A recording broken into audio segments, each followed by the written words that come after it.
கர்த்தருடைய நாமம் பரிசுத்தப்படுவதாக. எல்லாருக்கும் ஸ்தோத்திரம். இந்த மிட்வீக் பிரேயர்ல வந்திருக்கிற ஒவ்வொருவரையும் இயேசு கிறிஸ்து நாமத்தினாலே வாழ்த்தி வரவேற்கிறேன். நம்ம ஒரு ஜெபம் பண்ணிட்டு அப்புறம் நம்ம ஸ்டடிக்கு கடந்து செல்வோம். ஆரம்ப ஜெபத்தை ஜோதி அம்மா பண்றீங்களா? ஓகே.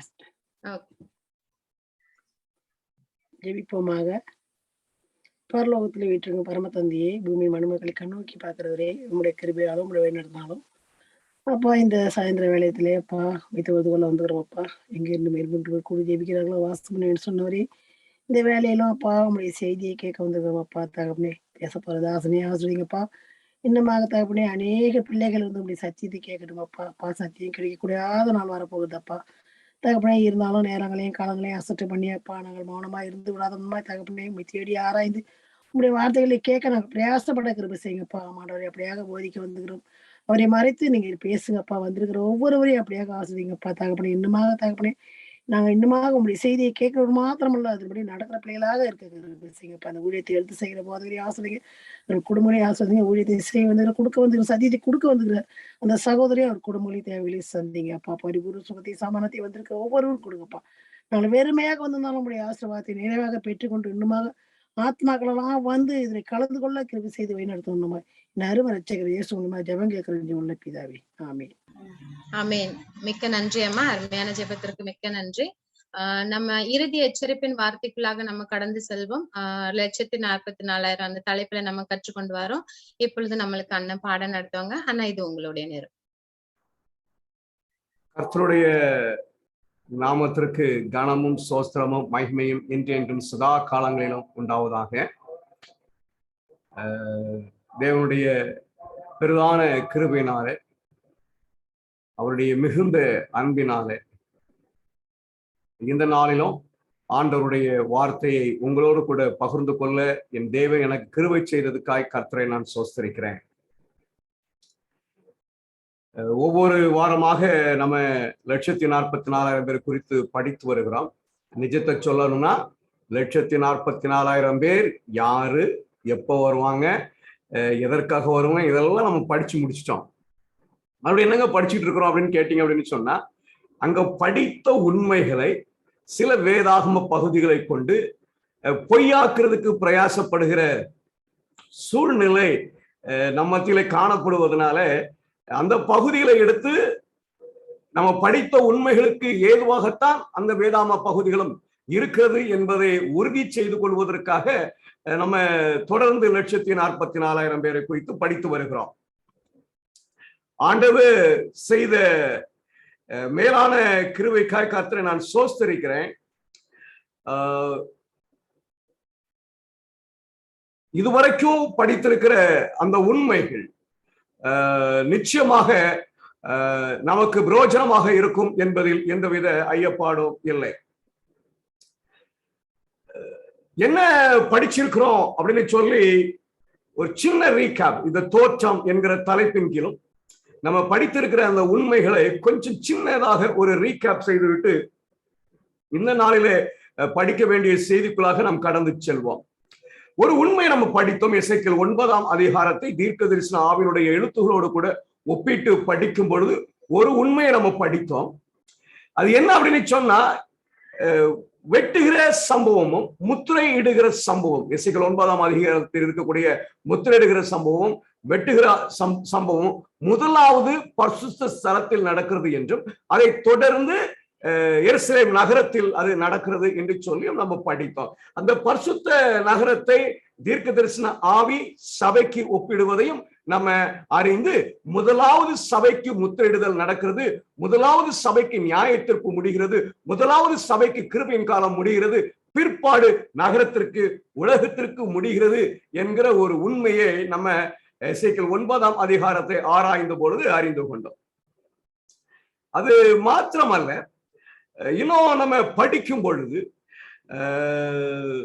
இந்த 1,44,000 பேர் சபை அசைக்கப்படுவதற்கு முன்பாக முத்திரிடப்பட்டு விடுவார்கள். சபை எப்படி அசைக்கப்படும் என்று சொல்லி நம்ம படிக்கும் பொழுது மிருகத்தின் முத்திரை மூலமாக அது அசைக்கப்படும் என்று சொல்லி நம்ம தீர்க்கதரிசன ஆவியினுடைய எழுத்துகளில் அறிந்து கொண்டு, மிருகத்தின் முத்திரை தோன்றுவதற்கு முன்பாக 1,44,000 பேர் முத்திரிடப்பட்டு விடுவார்கள். அப்படி என்று சொன்னால் மிருகத்தின் முத்திரை தோன்றும் பொழுது சபைக்கு நியாய தீர்ப்பு முடிந்திருக்கிறோம் என்கிற ஒரு உண்மையை நம்ம உறுதிப்படுத்தினோம். இன்னும் யார் நிலை நிற்கக்கூடும் என்கிற ஒரு கேள்விக்கு வெளிப்படுத்தல் 7ஆம் அதிகாரம் பதிலாக இருக்கிறது. இந்த யார் நிலை நிற்கக்கூடும் என்கிற கேள்வி 6வது முத்திரையில வெளிப்படுத்தல் 6ஆம் அதிகாரத்தினுடைய கடைசி பகுதியில நம்ம பார்க்கிறோம்.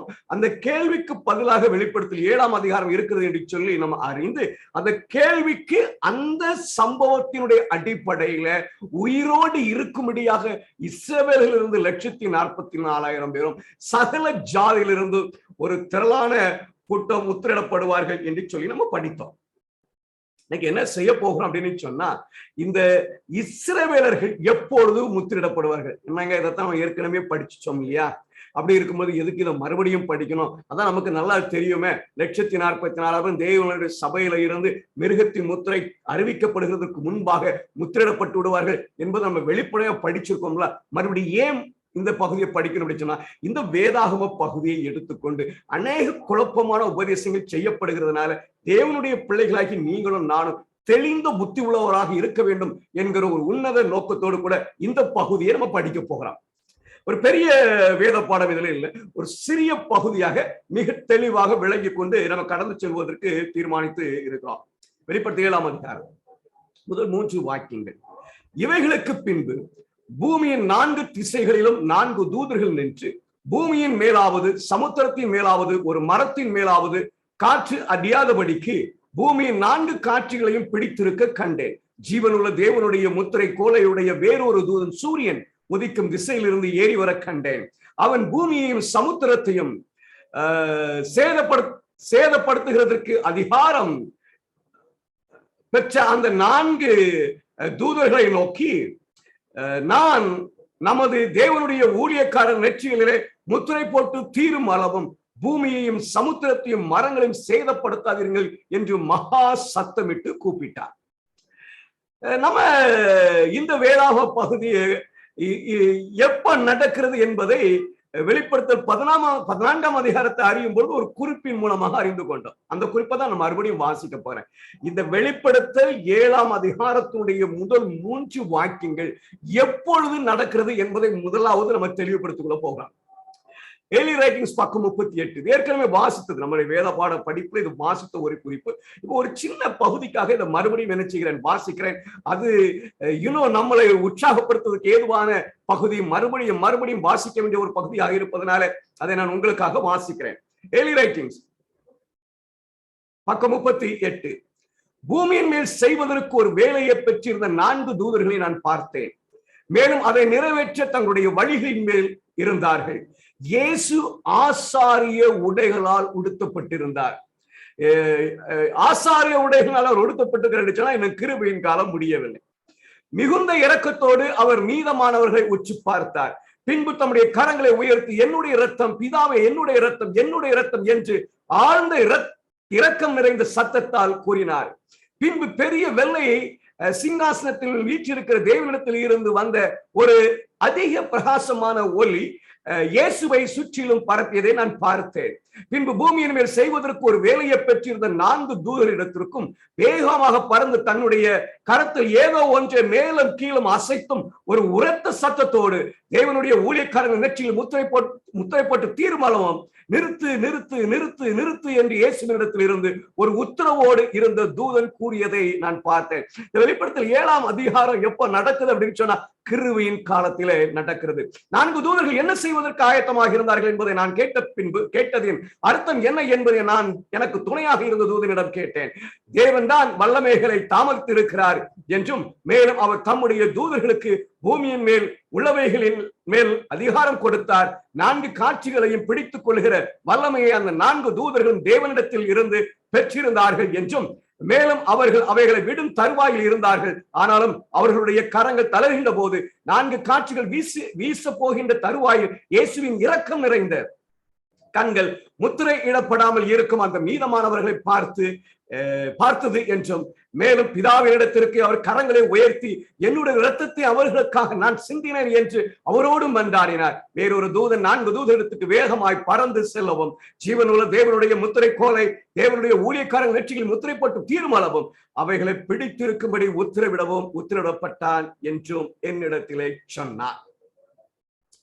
இப்ப இங்க இந்த 4 காட்சிகளை பிடித்திருக்கிற அந்த அனுபவம் வெளிப்படுத்தி 7ஆம் அதிகாரத்தில் சொல்லப்பட்டிருக்கிற முதல் 3 வாக்கியங்களில் இருக்கிற அந்த அனுபவம் இயேசு ஆசாரிய உடையில் இருக்கும் பொழுது பரிசுத்தவான்கள் மீதமானவர் முத்திரையிடாமல் இருப்பதை பார்த்து அவர் வேண்டுதல் செய்து ஒரு தூதனுக்கு கட்டளை கொடுக்கப்பட்டு அவன் சூரியன் உதிக்கும் திசையிலிருந்து புறப்பட்டு வந்து காற்றை விடும் தருவாயிலிருந்து தூதர்களை நிறுத்தும்படி சொல்லிவிட்டு தேவனுடைய பிள்ளைகள் முத்திரை போடுகிறான். அந்த தேவனுடைய பிள்ளைகளுடைய முத்திரையை போடும் பொழுது அது 144,000 பேர் என்று வெளிப்படுத்தல் 7ஆம் அதிகாரம் 4வது வசனத்தில் அறியலாம். இப்போ 144,000 பேரை முத்திரை இடுவதற்கு எது நிறுத்தப்படுகிறது என்று சொன்னால் காற்று விடுவது நிறுத்தப்படுகிறது. காற்று 144,000 பேர் முத்திரிடப்பட்டோன்னே விட்டுருவாங்க. என்ன ஒரு நோக்கத்திற்காக தான் காற்று நிறுத்தப்படுகிறது என்று சொன்னால் 144,000 பேரை முத்திரிடுகிறது தான்.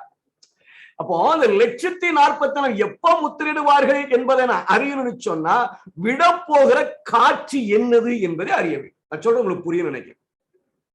ஏன்னா அந்த காற்று விடப்பட்டாச்சுன்னா 140,000 முத்திரிடப்பட்டாச்சு. அப்ப அந்த காற்று சரியா கண்டுபிடிச்சிட்டேன் அப்படின்னு சொன்னா 144,000 பேர் தேவனுடைய சபையிலிருந்து, செவன்த் டே அட்வென்டிஸ்ட் சபையிலிருந்து மீதமானவர்களாய் தேர்ந்தெடுக்கப்படுகிறவர்கள், கடைசி ஊழியத்தை செய்வதற்காக தேர்ந்தெடுக்கப்படுகிறவர்கள் எப்பொழுது முத்திரையிடப்படுவார்கள் என்பதை நாம் தெளிவாய் அறிந்து கொள்ளலாம். இந்த காட்சி என்னது? காட்சி எதை குறிக்கிறது? பொதுவா இத 7 வாதைகள் அப்படின்னு ஒரு பகுதியில முடிச்சுட்டு போயிருவாங்க. சிலர் யுத்தங்கள் என்று சொல்லி முடித்து விடுவார்கள். நம்ம என்ன செய்ய போகிறோம் அப்படின்னா, இந்த காட்சி என்னது என்பதை தீர்க்க தரிசன ஆவியின் எழுத்துக்களின் மூலமாக விளங்கிக் கொள்ள போகிறோம். வேதாகமத்தில் போனீங்க யுத்தம் என்கிற செய்தியோட அது முடிகிறதுக்குரிய வாய்ப்பு இருக்கிறது. ஆனா தீர்க்க தரிசன ஆவியினுடைய எழுத்துக்களை போய் நீங்க படிக்கும் பொழுது இந்த காட்சிக்கு கூடுதலான வெளிச்சம் கிடைக்கிறது நீங்க பார்க்க முடியும். சரிப்பா, நம்ம நோக்கம் காட்சி என்னது? 144,000 பேர் முத்திரிடப்பட்ட உடனே விடப்போகிற காட்சி எது? இதைத்தான் நம்ம படித்துக் கொள்வதற்கு பிரயாசப்பட போகிறோம். டெஸ்டிமோனிஸ் டு மினிஸ்டர்ஸ் பக்கம் 444. இயற்கையின் கூறுகள் பூகம்பம், கொந்தளிப்பு மற்றும் அரசியல் சண்டை 4 தூதர்களால் பிடிக்கப்பட்டதாக குறிப்பிடப்படுவதை யோவான் காண்கிறான். இந்த 4 காட்சிகள் பிடித்திருக்கிறதாக யோவான் பார்க்கிறான். அது என்ன அப்படின்னு சொல்லும்போது இயற்கையினுடைய சீற்றம், பூகம்பம், குழப்பம், அரசியல் சண்டை என்று சொல்லி தீர்க்க தரிசன ஆவி சொல்லுகிறது நம்ம பார்க்க முடிகிறது. தேவன் அவைகளை போக அனுமதிக்க உத்தரவு கொடுக்கிறது வரை இந்த காட்சிகள் கட்டுப்பாட்டின் கீழ் உள்ளன. அங்குதான் தேவனுடைய சபையின் பாதுகாப்பு உள்ளது. தேவனுடைய சபையின் பாதுகாப்பு என்னங்கிறத நம்ம படித்து இருக்கிறோம். இப்ப நமக்கு ஒரு காரியம் புரிகிறது. இதை காட்டு என்னது அப்படின்னு கேட்டீங்க அப்படின்னு சொன்னா இயற்கையினுடைய சீற்றம், அரசியல் சண்டைகள் என்பதை நம்ம தெளிவாக இந்த குறிப்பு சொல்லுகிறதை நம்ம பார்க்க முடிகிறது. சரி, ஒன்னதான் காற்று குறிக்கணும் இல்ல, நிறைய காரியங்களை குறிக்கிறத வெளிப்படுத்துறாங்க. Testimonies for the Church volume 5 பக்கம் 152. நம்மால் எந்த விலையிலும் விற்க முடியாத நேரம் வருகிறது. மிருகத்தின் முத்திரையை பெற்றவனை தவிர வேறு எந்த மனிதனையும் வாங்கவோ விற்கவோ தடை செய்து ஆணை விரைவில் வெளிவரும். மிருகத்தின் முத்திரை நமக்கு தெரியும். வெளிப்படுத்தல் 13ஆம் அதிகாரத்துல ஒருவனையும் வாங்கவும் விற்கவும் கூடாதபடி அங்கே தடை செய்கிற ஒரு உத்தரவு. மிருகத்தின் முத்திரையை பெறாவிட்டால் யாரும் விற்க முடியாது, வாங்க முடியாது ஒரு தடை செய்கிற உத்தரவை குறித்து சொல்றாங்க. மிருகத்தின் முத்திரையை குறித்து அவர்கள் பேசுகிறார்கள். நாம் ஒரு குறுகிய காலத்தில் கலிபோர்னியாவில் இதை உணர்ந்து கொண்டு அருகில் வந்தோம். இந்த விற்கவும் வாங்கவும் கூடாத ஒரு தடை சட்டம் கலிபோர்னியாவில் நடந்திருக்கிறது. அதை நம்ம பார்த்துட்டு நெருக்கமா வந்துட்டோம், கடைசி காலத்துக்கு வந்துட்டோம் அப்படின்னு அவங்க சொல்றாங்க. ஆனால் இது 4 காற்றுகள் வீசுவதின் அச்சுறுத்தலாக மட்டுமே இருந்தது. இந்த கலிபோர்னியாவில் அந்த சட்டம் வருகிறது, ஞாயிறாசிரிப்பு சட்டம் வருகிறது, 4 காற்றுகள் வீசுகிறதுடைய அச்சுறுத்தல் என்று அவர்கள் சொல்லும் பொழுது என்ன விளங்குகிறது என்று சொன்னால், 4 காற்றுகளை பிடித்திருக்கிறார்கள் என்று சொன்னால் அதுல ஞாயிறு ஆசிரிப்பு சட்டம் அறிவிக்கப்படுகிறதும் தடுக்கப்பட்டிருக்கிறது என்கிற உண்மையை வெளிப்படுமா. அதாவது 4 காற்றுகள் ஞாயிறு ஆசிரிப்பு சட்டம் அறிவிக்கப்படுகிறதையும் குறிப்பதை நம்ம விளங்கிக் கொள்ள முடிகிறது. ஏனென்றால் இன்னும் அவைகள் 4 தூதர்களால் பிடிக்கப்பட்டுள்ளது. நாம் இன்னும் ஆயத்தமாகவில்லை. அங்கே இன்னும் ஒரு வேலை செய்யப்பட வேண்டியுள்ளது. பின்பு பூமியின் மேல் 4 காற்றுகள் வீசும்படி ஆகும். அவைகளை போகவிட தூதர்கள் கட்டளையிடப்படுவார்கள். அது தேவனுடைய பிள்ளைகளுக்கு ஒரு தீர்க்கமான நேரமாக, யாதொரு ஜாதியாரும் தோன்றினது முதல் அக்காலம் மட்டும் உண்டாயிராத ஆபத்து காலமாக இருக்கும். வேலை செய்ய இப்போது தான் நம்முடைய வாய்ப்பு. இரண்டாவது ஒரு காரியத்தை பார்க்கிறோம். இந்த 4 காட்சிகள் எதை குறிக்குது அப்படின்னு சொன்னா, மிருகத்தின் முத்திரை ஞாயிறு ஆசரிப்பு சட்டம் அறிவிக்கப்படுகிறதை குறிக்கிறது என்பது வெளிப்படுகிறது. இன்னும் ஏர்லி ரைட்டிங்ஸ் பக்கம் 36 நீங்க வாசிக்கும் போது இன்னொரு காரியத்திற்கு 4 காட்சிகளை ஒப்பிடுறாங்க. பரிசுத்த ஸ்தலத்தில் இயேசுவின் வேலை முடியும் வரை 4 தூதர்கள் 4 காட்சிகளை பிடித்திருப்பார்கள் என்று நான் கண்டேன். பின்னர் 7 கடைசி வாதைகள் வரும். இப்போ 4 காட்சிகள் ஆண்டவர் பரிசுத்தத்தில் இருக்கிற வரைக்கும் பிடிச்சுக்கிட்டு இருப்பாங்கப்பா. அதுக்கப்புறம் 7 வாதைகள் வரும் சொல்லும் போது அவங்க 4 காட்சிகள் எதையும் குறிக்கிறது என்று சொன்னால் கடைசி 7 வாதைகளையும் குறிக்கிறதை நம்ம பார்க்க முடிகிறது. அப்படின்னு சொன்னா எனக்கு தேவனுடைய பிள்ளைகளை, தீர்க்க தரிசன ஆவியுடைய எழுத்தின்படி முதலாவது நம்ம அறிந்து கொண்ட ஒரு உண்மை என்ன அப்படின்னு கேட்டீங்கன்னா, காற்று இயற்கையின் சக்திகளையும் அரசியல் சண்டைகளையும் குறிக்கிறதை நம்ம பார்த்தோம். இரண்டாவதாக நம்ம என்ன ஒரு உண்மையை அங்க படிச்சோம் அப்படின்னு சொன்னா, காற்று ஞாயிறு ஆசிரிப்பை கட்டாயப்படுத்துகிற சட்டத்தை குறிக்கும் என்று சொல்லி நம்ம பார்த்தோம். மூன்றாவதாக என்ன ஒரு காரியத்தை நம்ம பார்த்தோம் அப்படின்னு சொன்னா, கடைசி 7 வாதைகளை காற்று குறிக்கிறது என்று சொல்லி நம்ம பார்த்தோம். பொதுவா இதை பார்க்கும் பொழுது காற்று என்பது ஒரு ஆபத்து காலத்தை தடுத்து வைத்திருப்பதை வெளிப்படுத்துவதை நம்ம பார்க்க முடியும். இயற்கையினுடைய சீற்றம், ஞாயிறாசிரிப்பு சட்டம், கடைசி 7 வாதைகள், இதெல்லாம் நம்ம பார்க்கும்போது காற்று என்பது ஒரு இக்கட்டு காலத்தை, ஒரு ஒரு ஒரு ஆபத்து காலத்தை அது குறிப்பதாக இருக்கிறதை நம்ம பார்க்க முடிகிறது. இன்னொரு மிக முக்கியமான ஒரு காரியத்தையும் இந்த காற்றை குறித்து தீர்க்க தரிசன ஆவி எழுதுறாங்க. மேனஸ்கிரிப்ட் ரிலீஸ் வால்யூம் 1 பக்கம் 145. தேவனுடைய ஊழியக்காரருடைய நெற்றிகளில் முத்திரையிடப்படும் வரை 4 வலிமை மிக்க தூதர்கள் இந்த பூமியின் வல்லமைகளை தடுத்து நிறுத்தி வைத்திருந்தார்கள். உலக நாடுகள் மோதலுக்கு ஆர்வமாக உள்ளன, ஆனால் அவர்கள் தூதர்களால் தடுக்கப்படுகிறார்கள். யுத்தத்தை பாப்பீங்க, இதெல்லாம் இல்ல, சும்மா கோகாகன்னு சொல்லிட்டு இப்போ ரஷ்யா யுக்ரைன் எல்லாம் சொல்லி நல்லமோ சொல்லிட்டு இருக்கிறாங்க. பார்க்க போற காட்சி பயங்கரமாக இருக்கும். அதெல்லாம் இப்ப தடுக்கப்பட்டிருக்கிறது. இந்த கட்டுப்படுத்தும் வல்லமை அகற்றப்படும் போது ஆபத்து காலமும் வேதனையும் வரும். கொடிய போர்க்கருவிகள் கண்டுபிடிக்கப்படும். இருக்கிற போர்க்கருவி என்னமோ சொல்றாங்க, என்னது அணு ஆயுதமா, அதெல்லாம் போதாது, புதுசா கண்டுபிடிப்பான. சரிங்களா? கொடிய போர்க்கருவிகள் கண்டுபிடிக்கப்படும். கப்பல்கள் அவற்றின் ஜீவிக்கின்ற சரக்குகள்னா மனுஷனெல்லாம் உயிரோட பிடிச்சு அந்த கார்கோருக்கு பாத்தீங்களா, அதுக்குள்ள அடைச்சி பெரிய ஆழத்தில் அடக்கம் செய்யப்படும். அங்க கொண்டு போய் காலத்துல போட்டு வந்துருவாங்க. இப்படி எல்லாம் நடக்குமான்னு கேக்குறீங்களா? அதான் ஆபத்து காலம். இதுவரைக்கும் கண்டிராத ஆபத்து காலம். தேவனுடைய சத்தியத்தை ஏற்றுக்கொள்ளுகிற பிள்ளைகளை உயிரோட பிடிச்சு அடைச்சு கொண்டு போய் கடல்ல மூழ்கடிக்கிற ஒரு சம்பவம். சத்திய ஆவி இல்லாத அனைவரும் சாத்தானிய அமைப்புகளின் தலைமை கீழ் ஒன்றுபடுவார்கள். ஆனால் நல்ல கவனமா கேட்டுங்க, அர்மகெதோன் பெரும் போருக்கான நேரம் வரும் வரை அவர்கள் கட்டுப்பாட்டில் வைக்கப்படும். காற்று எது வரைக்கும் கட்டுப்பாட்டுக்குள்ள இருக்குமா? அர்மகெதோன் யுத்தம் வரைக்கும், இயேசு வரும் வரைக்கும். என்ன காற்றை குறித்து சரியா விளங்கலன்னா ஏமாந்து போவோம். இதுதான் காற்றுங்க அப்படின்னு சொல்லிட்டு போயிட்டோம்னா 7 வாதத்துல காற்றை விட்டுட்டாங்க. அப்படி இல்ல, அர்மகெதோன் யுத்தம் வரைக்கும் அது கட்டுக்குள் இருக்கணும். அப்போ அர்மகெதோன் யுத்தமும் கூட கட்டுக்குள்ளதான் இருக்கு. சரிங்களா? தேவதூதர்கள் உலகத்தை தடுத்து நிறுத்துகிறார்கள். சாத்தானிய மேலாதிக்கத்திற்கான கூற்றை மறுக்கிறார்கள். அவருடைய மிக திரளான ஆதரவாளர்களின் நிமித்தமாக இது செய்யப்பட்டது. நாம் சத்தங்களை கேட்கவில்லை. இந்த தூதர்களின் வேலையை நாம் இயற்கையான பார்வையில் காணவில்லை. இந்த கட்டுக்குள்ள வச்சிருக்காம பாத்தீங்கன்னா அந்த தூதர்கள். ஆனால் அவர்களின் கைகள் உலகத்தை பற்றி இணைக்கப்பட்டு உள்ளன. மேலும் தூக்கம் இல்லாத விழிப்புணர்வுடன் அவர்கள் தேவனுடைய மக்களுக்கு முத்திரை வைக்கும் வரை சாத்தானிய படைகளை தக்க வைத்து கொள்ளுகிறார்கள்.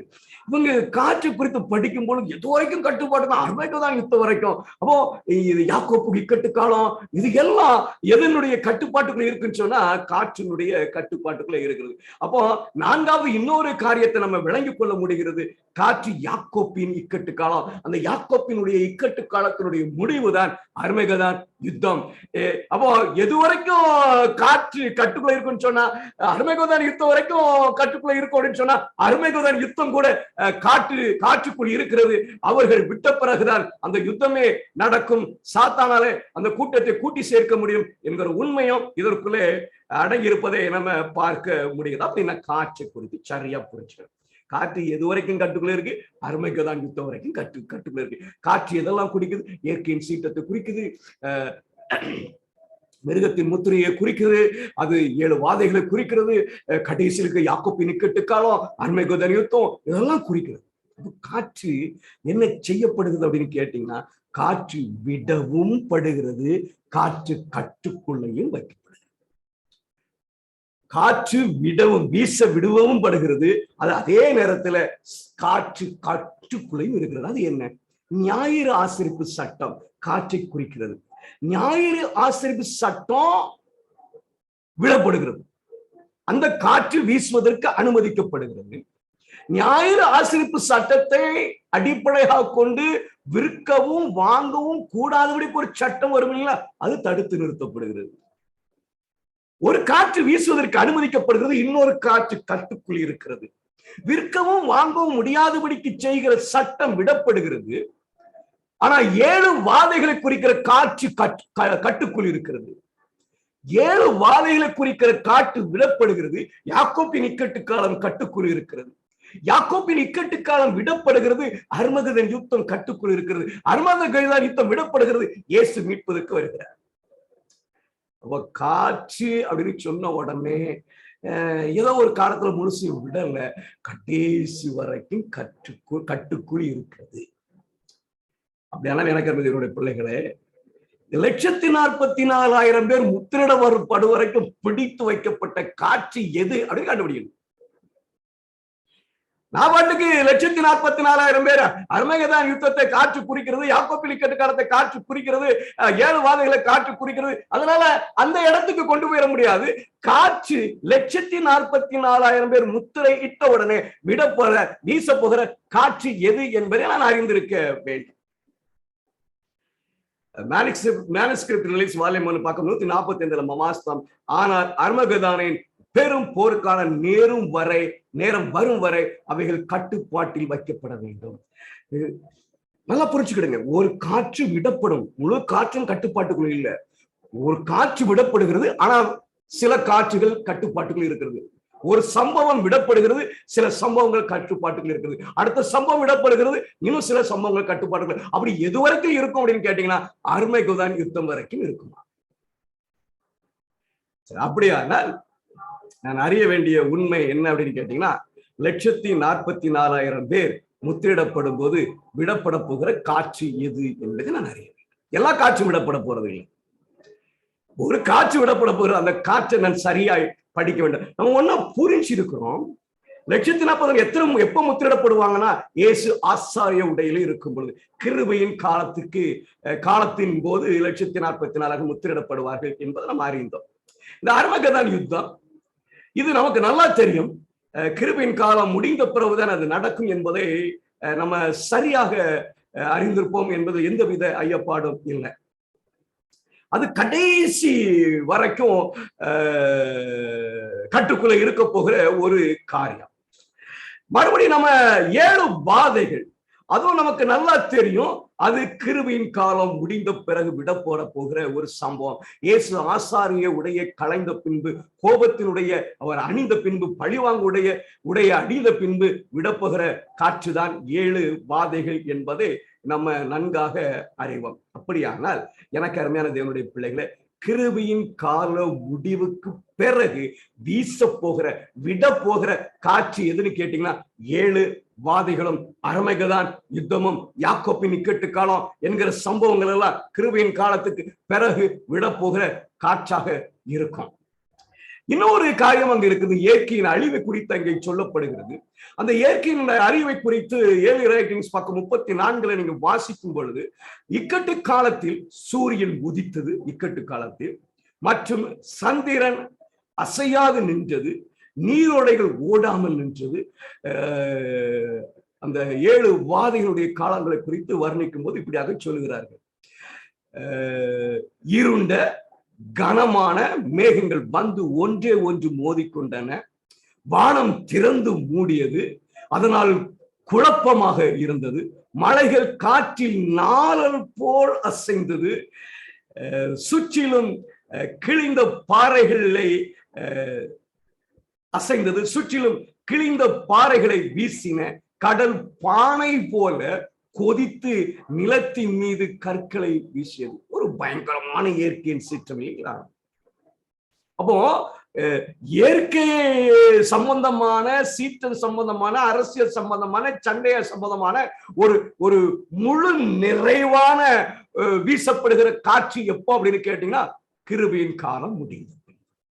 அப்படி என்று சொன்னால் கிருபையின் காலத்துக்கு பிறகு வீசப்படுகிற ஒரு காட்சி தான் இயற்கையினுடைய அழிவு. அரசியல் சண்டை அங்க பயங்கரமா இருக்கும், அந்த குழப்பங்கள் எல்லாம். சரி, இப்ப நமக்கு ஒன்று நன்றாக தெரியும். இதுல மிச்சமாக இருக்குது ஞாயிறு ஆசரிப்பு சட்டம் மாத்திரம். இந்த ஞாயிறு ஆசரிப்பு சட்டத்தை குறித்து பைபிள் காமெண்ட்ரி 7வது வால்யூம் 976வது பக்கத்துல, தேவன் மிருகத்தின் சொரூபம் கிருபையின் காலம் முடிவதற்கு முன் உருவாக்கப்படும் என்று எனக்கு தெளிவாக காட்டி இருக்கிறார். என்ன தெளிவா காட்டியிருக்காரா? இந்த மிருகத்தின் முத்திரை ஞாயிறு ஆசரிப்பு சட்டம் அறிவிக்கிற அந்த சம்பவம் கிருபையின் காலம் முடிகிறதுக்கும் வந்துருமா. நம்ம மற்ற எல்லாம் பார்த்தோம், இயற்கையுடைய சீற்றம், யாக்கோபின் இக்கட்டு காலம், அர்மகெதோன் யுத்தம், 7 வாதைகள், அதெல்லாம் கிருபையின் காலம் முடிந்த பிறகுதான் அதனுடைய வேகத்தை நம்ம நினைச்சு பார்க்க முடிகிறது. காற்று வீசுகிற அந்த ஒரு பலத்தை நம்ம நினைச்சு முடியுது, பார்க்க முடிகிறது. ஆனா ஞாயிறு ஆசரிப்பு சட்டம் எப்ப வருமா? கிருபையின் காலம் முடிகிறதுக்கு முந்தி வந்துருமா. ஏனென்றால் இது தேவனுடைய ஜனங்களுக்கு பெரிய சோதனையாக இருக்க வேண்டும். இதன் மூலம் அவர்களின் நித்திய முடிவு தீர்மானிக்கப்படும். அப்ப நம்ம இங்க ஒரு சேஃபா ஒரு முடிவை எடுக்க முடிகிறது. என்ன முடிவை எடுக்க முடிகிறது என்று சொன்னால், இந்த ஞாயிறு ஆசரிப்பு சட்டம் கிருபையின் காலம் முடிகிறதுக்கு முன்பாக தோன்றிவிடும் என்கிறத நம்ம என்ன செய்ய முடிகிறது என்று சொன்னால் விளங்கிக் கொள்ள முடிகிறது. அப்படியானால் 144,000 பேர் முத்திரையிடுதல் எப்பொழுது நடக்கும்? காற்றை குறித்து தெளிவா படிச்சுக்கிட்டோம். 4 மிக முக்கிய காரியங்களை காற்று குறிக்கிறது. ஒன்று இயற்கையுடைய சீற்றம், மிருகத்தின் முத்திரை, 7 வாதைகள், யாக்கோபின் இக்கட்டு காலம், அர்மகெதோன் யுத்தம், இதெல்லாம் காற்று குறிக்கிறது. அதுல ஞாயிறு ஆசரிப்பு சட்டம் மாத்திரமே கிருபையின் காலத்துக்கு முன்பாக நடக்கும். 144,000 பேரும் முத்திரையிடும்படியாக, காற்றை தடுத்து நிறுத்தும்படியாக ஒரு தூதன் பறந்து வர இயேசுவின் வேண்டுதலினால உத்திரவிடப்பட்டு வந்து காற்றை தடுத்து நிறுத்திட்டு முத்திரை போட்டாங்க இல்லைங்களா? அந்த முத்திரையிடுதல் சம்பவம் கிருபையின் காலத்தில் நடக்கிற சம்பவம். அந்த சம்பவம் முடிந்த உடனே, முத்திரையிடுதல் முடிந்த உடனே காற்றை விட்டுறாங்க அப்படின்னு சொன்னா, கிருபையின் காலத்துல விட போகிற காற்று எது அப்படின்னு நம்ம கேட்டா தெளிவா சொல்ல முடியும். இந்த 4 காரியங்களில் ஞாயிறு ஆசரிப்பு சட்டம் என்று சொல்லி. அப்படியானா முத்திரையிடுதல் முன்பாக விடப்போகிற அந்த காற்று ஞாயிறு ஆசரிப்பு சட்டம் என்பதை நாம் தெளிவாக உறுதியாக சொல்ல முடியும். இது இன்னும் கொஞ்சம் விளக்கங்கள் அதுல இருக்கு. முதலாவது நடக்க போற சம்பவம் இது எந்த விதத்துல குழம்பிடக்கூடாது அப்படின்னு சொன்னா, மீதி எல்லாமே கிருபையின் காலம் முடிந்த பிறகு நடக்கிற சம்பவம். ஞாயிறு ஆசரிப்பு சட்டம் தான் முதலாவது நடக்கிற சம்பவம். 1,46,000 முத்திரிடப்பட்ட உடனே முதல் காற்று வீசப்படுகிறது. அது ஞாயிறு ஆசரிப்பு சட்டம். மீதி எல்லாமே கிருபையின் காலத்துக்கு பிறகு 7 வாதைகள், இயற்கையினுடைய அழிவு, அர்மகெதோன் யுத்தம், இதெல்லாம் ஆண்டவர் பழிவாங்கும் உடைய அணிந்த பின்பு, ஆசாரியுடைய உடையை களைந்து விட்டு பழிவாங்கும் உடைய அணிந்த பின்பு இந்த சம்பவம் நடக்கிறது. ஆனா ஞாயிறு ஆசரிப்பு சட்டம் மாத்திரம் கிருபையின் காலத்திலே நடக்கிறதாக இருக்கிறதை நம்ம பார்க்க முடிகிறது. அப்ப 1,44,000 பேர் ஞாயிறு ஆசரிப்பு சட்டம் வரும்போல் முத்திரையிடப்படுவார்கள். ரொம்ப வெளிப்படையாகவும் ரொம்ப தெளிவாகவும் இருக்கிற ஒரு காரியம். இது பெரிய பாடம் இல்லைன்னு சொல்லிட்டா, ரொம்ப சின்ன பாடம், உங்களுக்கு நல்லா புரிஞ்சிருக்கும்னு நம்புறேன். வேதாகமத்துல காற்றை வைத்து 1,40,000 முத்திரிடுதலை எங்கேயாவது கொண்டு போயிடக்கூடாது. 1,44,000 பேர் கிருபையின் காலத்துல இயேசு ஆசாரிய உடையில் இருக்கும் பொழுது முத்திரிடப்படுகிறார்கள். சும்மா அவங்க முத்திரிடப்படல, அவங்க மீதமானவர்களா இருக்கிறார்கள். சபை நியாயம் தீர்க்கப்பட்டோடனே பரிசுத்தவானாய் நியாயம் தீர்க்கப்பட்டவர்கள் 1,44,000 இவர்கள் முத்திரிடப்படாமல் இருப்பதை பார்த்து இயேசு பிதாவினிடத்தில் வேண்டுதல் சொல்கிறார். ஒரு தூதன் முத்திரிடப்படுகிறார். அவன் கிழக்கு திசை சூரியன் உதைக்கும் திசையிலிருந்து புறப்பட்டு வந்து காற்றை வீசுவதற்கு ஆயத்தமா விடுவதற்கு ஆயத்தமா இருந்த தூதர்களை நிறுத்த சொல்லிவிட்டு 1,40,000 முத்திரை போடுகிறார். விடப்படுகிற காற்று எது என்பதை தெளிவாக அறிந்து கொண்டோம். கிருபையின் காலத்துல வீசும்படியாக விடப்படுகிற காற்று ஞாயிறு ஆசரிப்பு சட்டம். அதுதான் முதலாவது விடப்படுகிற காற்று. அந்த காற்று விடப்படுவதற்கு முன்பாக 1,40,000 முத்திரிடப்படுவார்கள் என்கிற உண்மை வெளிப்படுகிறதுனால 1,44,000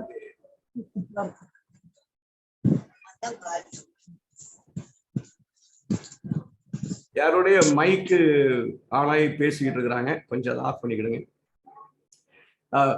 முதலாவது வீசப்படுகிற காற்று ஞாயிறு ஆசரிப்பு சட்டம். அப்படி என்று சொன்னார் 1,44,000 பேர் ஞாயிறு ஆசரிப்பு சட்டம் அறிவிக்கப்படுகிறதுக்கு முன்பாக முத்திரிடப்பட்டு விடுவார்கள். நம்ம முந்தி வாஸ்து குறிப்பினுடைய ஒரு பகுதி எடுத்து போட்டுக்கிறேன். மேனஸ்கிரிப்ட் ரிலீஸ் வால்யூம் 1 249 250வது பக்கங்களில் இருக்கக்கூடிய ஒரு குறிப்பில இந்த ஒரு பகுதி, தேவனுடைய ஜனம் முத்திரையிடப்பட்டு அசைப்புக்கு ஆயத்தமான உடனே அது வரும். எப்படி அவர்கள் அசைக்கப்படுவார்கள் என்று சொல்லி நம்ம படிக்கும் பொழுது testimonies for the church volume 5 பக்கம் 80-82 வரை நம்ம வாசித்தோம். அதுல ஒரு பகுதியை நான் வாசிக்கிறேன். கர்த்தர் உண்மை உள்ள ஊழியக்காரர்களை பெற்று இருக்கிறார். அவர்கள் அசைக்கின்றதில் சோதனை காலத்தில் பார்க்கும்படி வெளிப்படுவார்கள். ஒவ்வொரு ஆத்துமாவிற்கும் சோதனை வரும் நேரம் வெகு தொலைவில் இல்லை. மிருகத்தின் முத்திரை நம் மீது வருத்தப்படும். இந்த நேரத்தில் தங்கம் சபையில் உள்ள கசடுகளில் இருந்து பிரிக்கப்படும். சபை சுத்திகரிக்கப்படும். அசைக்கப்படுவதற்கு முன்பாக சபை முத்திரிக்கு 1,40,000 முத்திரையை பெறுகிறார்கள். அதற்கு பிறகு மிருகத்தின் முத்திரை வருகிறது. இதைத்தான் நம்ம வெளிப்படுத்தி 7ஆம் அதிகாரத்துல பார்க்கிறோம். ஞாயிறு ஆசரிப்பு சட்டம் அறிவிக்கப்படுகிறதுக்கு முன்பாக 1,44,000 பேர் முத்திரையிடப்பட்டு விடுகிறார்கள் என்கிற ஒரு உண்மையை நம்ம படித்திருக்கிறோம். உறுதியா சொல்லலாம், தைரியமா சொல்லலாம், வெளிப்படையா பேசலாம். என்ன அப்படின்னு கேட்டீங்கன்னா, ஞாயிறு ஆசரிப்பு சட்டம் அறிவிக்கப்படும் முன் 1,44,000 பேர் முத்திரிடப்பட்டு இருப்பார்கள். அறிய வேண்டிய உண்மை. நம்ம ஏற்கனவே பார்த்த உண்மைதான் இங்க உறுதிப்படுத்துகிறார். சபைக்கு, பரிசுத்த ஸ்தலத்திற்கு கிருபையின் காலம் முதலில் முடிகிறது. பின்பு உலகத்திற்கு, நகரத்திற்கு முடியும் என்று சொல்லி பார்த்தோம். இப்ப அழகா நமக்கு விளங்குகிறது. 1,44,000 பேர் மிருகத்தின் முத்திரை தோன்றுவதற்கு முன்பாக முத்திரிடப்பட்டு விடுகிறார்கள். அப்படின்னு சொன்னால் அவர்களுக்கு முந்தி நியாயத்திற்கு முடிகிறது என்பதை நாம் விளங்கிக் கொள்ள முடிகிறது. 1,44,000 பேர் முத்திரையிடுதல் மிருகத்தின் முத்திரையாகிய ஞாயிறு ஆசரிப்பு சட்டம் தோன்று முன் முடிவடையும். அப்படியானால் ஞாயிறு ஆசரிப்பு சட்டம் அறிவிக்கப்படும் போது சபைக்கு கிருபையின் காலம் முடிந்து இருக்கும். நம்ம என்ன செய்ய போறாங்க? ஞாயிறு ஆசரிப்பு சட்டம் வரட்டும் தான் உட்கார்ந்துட்டு இருக்காங்க இல்லைங்களா? எல்லா கோணத்திலும் உட்கார்ந்து வெளிப்படுத்திட்டாங்க. ஞாயிறு ஆசரிப்பு சட்டம் வரும்பொழுது சபைக்கு கிருபையின் காலம் முடிஞ்சிருங்கிறத எல்லா விதத்திலையும் இருந்து படிச்சாச்சு. இன்னும் ஞாயிறு ஆசரிப்பு சட்டம் அப்படி வரப்போகுது இப்படி வரப்போகுதுன்னு எதிர்பார்த்துட்டு இருக்க வேண்டிய கூட்டம் நம்ம இல்லை. நம்ம ஞாயிறு ஆசிரியர் சட்டத்தை எதிர்கொள்வதற்கு ஆயத்தமாயிருக்க வேண்டிய கூட்டம். சரி, இன்னும் கொஞ்சம் தெளிவா அது எப்போ அந்த சம்பவம் எப்போ நடக்கும், எங்க நடக்கும் அப்படிங்கிறது கொஞ்சம் தெளிவா நம்ம விளங்கிக் கொள்வோம். Science of times, March 22, 1910-19. Protestant சபையின் முன்னோர்கள் பொய் மதத்தை எதிர்த்ததற்காக கடுமையான துன்புறுத்தலை சகித்தார்கள். அதை நிலைநிறுத்த அவர்கள் மத சார்பற்ற சக்தியுடன் ஒன்றிணைந்த போது, இதை நீங்க 1ஆம் நூற்றாண்டிலிருந்து பார்க்கலாம். ரோமர்கள் அவங்க ஒடுக்க பொழுது அப்படியே அவங்களுடைய அந்த ஆவிக்குரிய வைராக்கியத்தை விட்டு தளர்ந்து வருகிறதை பார்க்க முடியும். சபையின் நிறுவனங்களை தக்க வைத்துக் கொள்ள தேசம் சட்டங்களை அமல்படுத்த அதன் அதிகாரத்தை பயன்படுத்தும் போது, அப்போது புராட்டஸ்டன்ட் அமெரிக்கா போப்பாண்டவருக்கு ஒரு சொரூபத்தை உருவாக்கும். மேலும் அங்கே தேசிய அழிவில் மட்டுமே முடிவடையும் ஒரு தேசிய விசுவாச துரோகம் இருக்கும். யாரு அந்த மிருகத்தின் முத்திரையில் போப்பாண்டவருக்கு ஒரு சொரூபத்தை உண்டாக்குவாங்க அப்படின்னு கேட்டா, அமெரிக்கா தேசம் என்பதை தீர்க்கதரிசன ஆவியினுடைய எழுத்துக்கள் மிக தெளிவாக சொல்லுகிறது. கிரேட் கான்ட்ரோவர்சி, பக்கம் 448, 449. புராட்டஸ்டன்ட் சபைகளின் ஒரு பகுதியாக ஞாயிற்றுக்கிழமை ஆசரிப்பு கட்டாயப்படுத்துவது மிருகத்தின் போப்புவின் வழிபாட்டை கட்டாயப்படுத்துவதாகும். 4வது கற்பனையின் கூற்றுகளை புரிந்து கொண்டு உண்மையான இடத்தில் தவறான ஓய்வு நாளை கடைபிடிக்க தேர்ந்தெடுக்கிறவர்கள் அப்படியாக அந்த அதிகாரத்திற்கு மரியாதை செலுத்துகிறவர்களாக இருக்கிறார்கள். அந்த அதிகாரத்தால் மட்டுமே இது கட்டளையிடப்பட்டுள்ளது, எது ஞாயிறு ஆசரிப்பு. ஆனால் மத சார்பற்ற சக்தியால் ஒரு மத கடமையை செயல்படுத்தும் செயலில் சபைகள் அவர்களாகவே மிருகத்திற்கு ஒரு சொரூபத்தை உண்டு பண்ணுவார்கள். ஆகையால் அமெரிக்காவில் ஞாயிறு ஆசரிப்பு கட்டாயப்படுத்துவது மிருகத்தையும் அதன் சொரூபத்தையும் வணங்குவதை கட்டாயப்படுத்துவதாகும். 1,40,000 எப்ப முத்திரிடப்பட்டு இருப்பாங்க அப்படின்னு கேட்டா, அமெரிக்காவில் ஞாயிறு ஆசரிப்பு சட்டம் வரும்பொழுது 1,44,000 பேர் முத்திரிடப்பட்டு இருப்பாங்க. முதலாவது அமெரிக்காவில் ஞாயிறு ஆசரிப்பு சட்டம் உண்டாகி உலகம் முழுவதும் வரும் என்று சொன்னார்கள். அமெரிக்காவில் ஞாயிறு ஆசரிப்பு சட்டம் அறிவிக்கப்படும் போது சபைக்கு நியாயத்திற்கு முடிஞ்சாச்சு. இன்னும் நம்ம எதற்காக தாமதித்துக் கொண்டிருக்கிறோம் என்பதை தேவனுடைய பிள்ளைகளாக நீங்கள் நானும் நினைத்து பார்க்க வேண்டிய காலம் இது. என்ன ஓட்டத்தை ஓடிக்கொண்டிருக்கிறோம் என்பதை நினைத்து பார்க்க வேண்டிய காலம் இது. உறுதியாக சொல்லலாம், அமெரிக்காவில் ஞாயிறு ஆசரிப்பு அறிவிக்கப்படும் 1,44,000 பேர் முத்திரையிட்டு இருப்பார்கள். தேவனுடைய சபைக்கு நியாயத்திற்கு முடித்திருக்கோம். செவன்த் அட்வென்டிஸ்ட் சபைக்கு முடிச்சு போச்சு. என்ன ஒரு மகத்துவமான உண்மையை ஆண்டவர் நமக்கு மறுபடியும் உறுதிப்படுத்துறார் அப்படின்னு சொன்னா, ஞாயிறு ஆசரிப்பு சட்டம் அறிவிக்கப்படும் தோன்றும் முன் அமெரிக்காவில் அறிவிக்கப்படும் 1,44,000 பேர் தேவனுடைய முத்திரையை பெற்றிருப்பார்கள் என்பதை அறிந்து கொள்ள முடிகிறது. ஞாயிறு ஆசரிப்பு சட்டம் அமெரிக்காவில் அறிவிக்கப்படும் 1,44,000 பேர் முத்திரையிடப்பட்டிருப்பார்கள். அப்படியானால் அமெரிக்காவில் ஞாயிறு ஆசரிப்பு சட்டம் அறிவிக்கப்படும் போது செவன்த் டே அட்வென்டிஸ்ட் சபைக்கு கிருபையின் காலம் முடிந்தது. சாத்தான் ஒரு ஒரு ஒரு ஒரு சத்தியத்தை மறைக்கிறான். ஒரு நிகழ்கால உண்மையை முத்திரையின் செய்தியிலிருந்து வெளிப்பட வேண்டிய நிகழ்கால உண்மையை மறைக்கிறான் என்று சொல்லி தீர்க்கதரிசன ஆவி சொல்லுகிறத நம்ம பார்த்தோம். என்ன உண்மை தெரியுமா? இதை சரியா படிச்சுக்கிட்டா, சரியா விளங்கிட்டா, ஐயோ எனக்கு முந்தி கிருபையின் காலம் முடிய போகிறது என்கிறத அறிந்து தேவனுடைய பிள்ளைகள் மனம் மாறிடுவாங்க, தேவனுடைய ராஜ்யத்தை கண்டுபிடிச்சுவாங்க அப்படின்னு சொல்லி அதை தடுத்து நிறுத்தி வைக்கிறார். உங்களுக்கு எனக்கு வெளிப்படுத்தி இருக்கிறார். வேதாகமத்தை தீர்க்கமாக ஆராய்ந்தீர்களாக, ஞாயிறு ஆசரிப்பு சட்டம் 2024 ஆண்டுக்கு வர வேண்டியது என்பதை நீங்கள் அறியலாம். நான் புரிந்திருக்கிறேன், நான் எதிர்பார்த்திருக்கிறேன். எனக்கு அதனுடைய பிள்ளைகளை, உங்களுக்கும் எனக்கு முந்தைய நியாயத்திற்கு முடிந்துவிடும் என்று வேதம் தெளிவாக சொல்லுகிறது. மிக தெளிவாக இருக்குது. வேதாகமத்தினுடைய அந்த காட்சி வச்சும் பார்த்துட்டோம், தீர்க்கதரிசன ஆவி வச்சும் பார்த்துட்டோம். ஒண்ணு முரண்பாடுல, இசைகள் 9ஆம் அதிகாரத்தை ஆராய்ந்து பார்த்த முரண்பாடுல எவ்ரிதிங் இஸ் பெர்ஃபெக்ட்லி அழகாக இணைந்து வருகிறதை நீங்கள் பார்க்க முடியும். எனக்கு அதனுடைய பிள்ளைகளை, கடைசி காலத்தில் இருக்கிறோம். கிறிஸ்து சீக்கிரமாய் வரப்போகிறார்.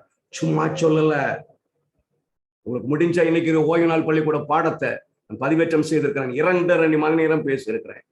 போய் பாருங்க. உங்களோட கூட நான் அதை அடிக்கடி பகிர்ந்து இருக்கிறேன். அங்க இன்னும் நான் ஆழமாக அதை சொல்வதற்கு பிரயாசப்பட்டது சொல்லி இருக்கிறேன். ஆண்டவர் சீக்கிரமா வர போறாருங்க. அதுல எனக்கு முந்தி நியாயத்திற்கு முடிஞ்சிருங்கிறத முன்னமே அறிவிக்கிறார். அது எப்ப முடியும்னு சம்பவத்தையும் சொல்லிட்டாரு. என் ஓட்டம் என்ன? Testimonies for the search, volume 5, பக்கம் 216. ஆயத்தமாகின்ற பெரிய வேலையில் சகோதரரை நீங்கள் என்ன செய்து கொண்டிருக்கிறீர்கள்? உலகத்துடன் ஐக்கியமாகின்றவர்கள் உலக பிரகாரமான வடிவமைப்பை பெற்று மிருகத்தின் முத்திரைக்கு ஆயத்தமாகிக் கொண்டிருக்கிறார்கள். உலகத்தோடு ஐக்கியமாக அந்த அனுபவம் உட்கார்ந்து படிங்க. அவங்க எல்லாம் மிருகத்தின் முத்திரைக்கு ஆயத்தமாகிறார்களா? சுயத்தை பற்றிய நம்பிக்கையை இழந்து தேவனுக்கு முன்பாக தாழ்த்தி கொண்டு சத்தியத்திற்கு கீழ்ப்படிந்ததன் மூலம் தங்கள் ஆத்துமாக்களை தூய்மையாக்கிறவர்கள் பரலோக பிரகாரமான வடிவமைப்பை பெற்று அவர்கள் நெற்றியில் தேவனுடைய முத்திரைக்காக ஆயத்தம் செய்து கொண்டிருக்கிறார்கள். என்ன செஞ்சுக்கிட்டு இருக்கிறீங்க? எதுக்கு ஆயத்தமாயிட்டு இருக்கிறீங்க? மிருகத்தின் முத்திரையை பெறுவதற்கா இல்ல தேவனுடைய முத்திரையை பெறுவதற்கா? தேவனுடைய முத்திரை பெறுகிறது என்று சும்மா இல்ல, பரலோகத்தினுடைய வடிவமைப்பை பெற வேண்டும். தேவனுடைய சாயலுக்கு மாற வேண்டும். சுயம் நீக்கப்பட வேண்டும். தேவனுக்கு முழுமையாக கீழ்ப்படுகிற ஒரு அனுபவம் வர வேண்டும். முழுமையாக தத்தம் செய்கிற ஒரு அனுபவம் வர வேண்டும். அப்படி என்று சொன்னாலும் தேவனுடைய முத்திரை பெறுவதற்கு ஆயத்தமாய் கொண்டிருக்கும் என்று அறிந்து கொள்ளலாம். கட்டளை முன்னோக்கி சென்று முத்திரை பதிக்கப்பட்டால் அவர்கள் குணம் நித்தியத்திற்கும் பரிசுத்தமாகவும் கரையற்றதாகவும் இருக்கும். என்ன ஒரு ஆசீர்வாதம் பாருங்க. முத்திரை விழுந்துச்சுன்னு சொன்னா நித்தியத்துக்கு நாம் பரிசுத்தவான். கொஞ்சம் தாங்க, இன்னும் கொஞ்சம் காலம் தான். நான் நிரூபித்து காட்டிச்சா எவ்வளவு ஆச்சரியமான ஒரு காரியம் வாழ்க்கையில் நடக்க போகிறது. பரலோகத்துக்கு தகுதியுடையவனாய் காணப்படுவான். இப்போதுதான் ஆயத்தம் செய்ய வேண்டிய நேரம். மிருகத்தின் முத்திரை வந்த பிறகு இல்ல. நிறைய பேர் அப்படிதான் நினைச்சுக்கிட்டு இருக்கிறாங்க. இப்போதுதான் ஆயத்தம் செய்ய வேண்டிய நேரம். மிருகத்தின் முத்திரையை பெறுகிறதுக்கா இல்ல தேவனுடைய முத்திரைக்கு பெறுகிறதுக்கா என்கிற ஆயத்தம் இப்ப செய்யப்பட வேண்டும். தேவனுடைய முத்திரை ஒருபோதும் பரிசுத்தம் இல்லாத மனிதன் அல்லது மனுஷியின் நெற்றியில் போடப்படாது.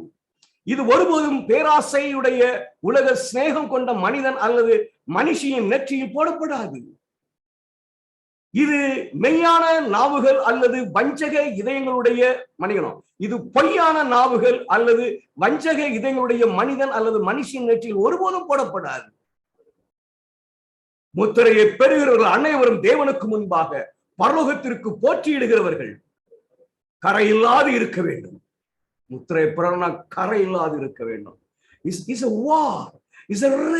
இது ஒரு போட்டி. கரை இல்லாதவருடைய நிச்சயம் மாத்திரமே முத்திரை போடப்படும். என் சகோதர சகோதரிகளே, முன்னோக்கி செல்லுங்கள்.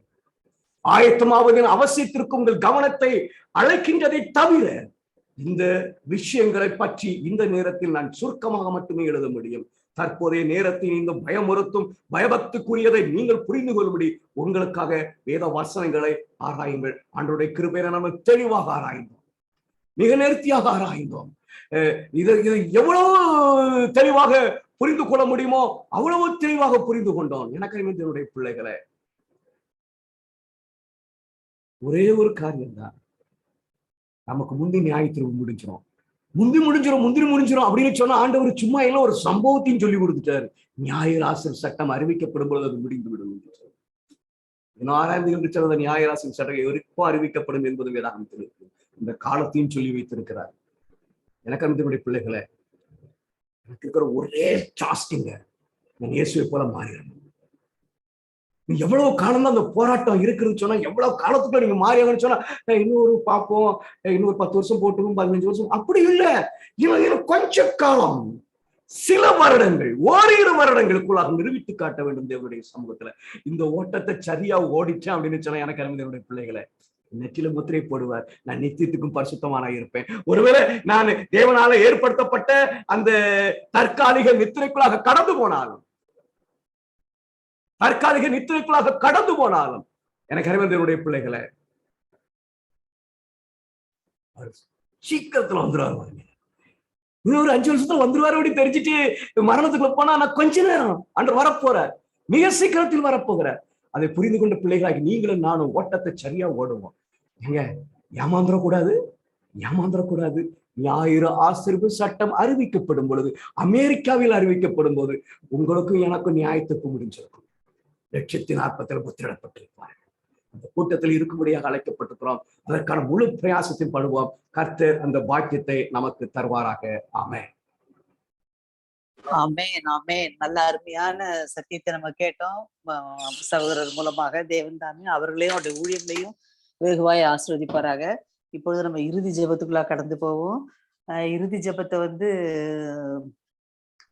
ஷீலா சிஸ்டர் ஜெபம் பண்ணுங்கம்மா. இறுதி ஜெபம், முடிவு ஜெபத்தை, சத்தியத்தை கேட்ட நம்ம அதன்படி நடக்க தேவன் நமக்கு பலன் தரணும் அப்படின்னு சொல்லிட்டு ஷீலா சிஸ்டர் ஒரு ஜெபம் பண்ணிடுங்க. ஷீலா சிஸ்டர் ஜெபிப்போம். அன்பும் இரக்கமும் கிருபையும் நிறைந்த எங்கள் பரிசுத்த தேவனே அப்பா, இந்த நல்லதொரு வேலைக்காக உமக்கு நன்றி சுவாமி. இதோ உம்முடைய தாசன் மூலமாக ஆண்டவரே இந்த நேரத்திலும் எங்களுக்கு ஒரு எச்சரிப்பின் சத்தத்தை ஆண்டவரே கேட்கும்படியாக நீர் எங்களுக்கு கிருபை பாராட்டியிருக்கிற அதற்காக உமக்கு கொடான கொடி ஸ்தோத்திரம் அப்பா. கேட்ட ஆண்டவரே உம்முடைய வேத வசனத்தின்படி நாங்கள் செய்கிறவர்களாகவும், நாங்கள் அப்பா எங்கள் வாழ்க்கையை நாங்கள் அப்பா சீர்தூக்கி பார்த்து எங்கள் குணங்கள் அப்பா மாறவும் சுவாமி, நீர் வரப்போகிற நாளுக்காக ஆண்டவரை நாங்கள் காத்து கொண்டிருக்கவும், நாங்கள் ஆயத்தம் செய்யவும், மற்றவர்களை நாங்கள் ஆயத்தப்படுத்தவும் எங்களுக்கு கிருபை பாராட்டுங்க சுவாமி. அப்பா, இந்த எச்சரிப்பின் சத்தத்தின் மூலம் எங்களுக்கு ஒவ்வொரு நாளும் நீர் எங்களோடு பேசிக் கொண்டிருக்கிறீர். அதற்காக நன்றி ராஜா. நாங்கள் ஏனோ தானோ என்று ஆண்டவரை இதை எடுத்துக்கொள்ளாமல் சுவாமி, எங்கள் வாழ்க்கையை நாங்கள் அபியாசித்து நாங்கள் பரிசுத்தம் உள்ள பிள்ளைகளாக வாழத்தக்கதாக எங்களுக்கு கிருபை பாராட்டுங்க.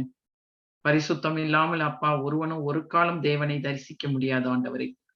அப்பா, நாங்கள் அந்த கைவிடப்படுற கூட்டத்துல நாங்கள் இல்லாதபடிக்கு சுவாமி மோடு கூட நாங்கள் அந்த பரலோக ராஜ்யத்துக்குரிய பிள்ளைகளாக இருக்கத்தக்கதாக நீர் அப்பா எங்கள் ஒவ்வொருவரையும் ஆசீர்வதிங்க. உடைய ஆவியின் வழிநடத்துதல கொடுங்கப்பா. நாங்கள் அப்பா அந்த 1,44,000 அந்த கூட்டத்தில் ஆண்டவரே உம்முடைய முத்திரையை நாங்கள் பெற்றுக்கொள்ளும்படியாக எங்கள் ஒவ்வொருவரையும் நீர் தகுதிப்படுத்தும்படியாக உம்மிடத்துல கெஞ்சுகிறோம். ஞாயிறு ஆசரிப்பு திட்டத்தை நாங்கள் எதிர்நோக்கி காத்து கொண்டிருக்கிறோம். ஆனாலும் என் தேவன் அதற்கு முன்பாக அப்பா இந்த தேவனுடைய முத்திரை முடிந்துவிடும், கிருபையின் காலம் முடிந்துவிடும் என்று ஆண்டவரே அப்பா உம்முடைய தாசன் மூலமாக நீர் எங்களோட பேசினதற்காக, உம்முடைய சத்தியத்தின் வெளிச்சத்தை மகத்துவங்களை அப்பா எங்களுக்கு தந்தமைக்காக உமக்கு நன்றி சுவாமி. ஆண்டவரே, எங்கள் ஒவ்வொருவரையும் நீர் ஆசீர்வதிங்க. உடைய கூட்டத்துல நாங்கள் ஒவ்வொருவரும் இருக்கத்தக்கதாக எங்களை தகுதிப்படுத்துங்க ராஜா. நாங்கள் சுவாமி உடைய கடைசி காலத்துல, முடிவு காலத்துல நாங்கள் வாழ்ந்து கொண்டிருக்கிறோம். இனி காலம் செல்லாதப்பா.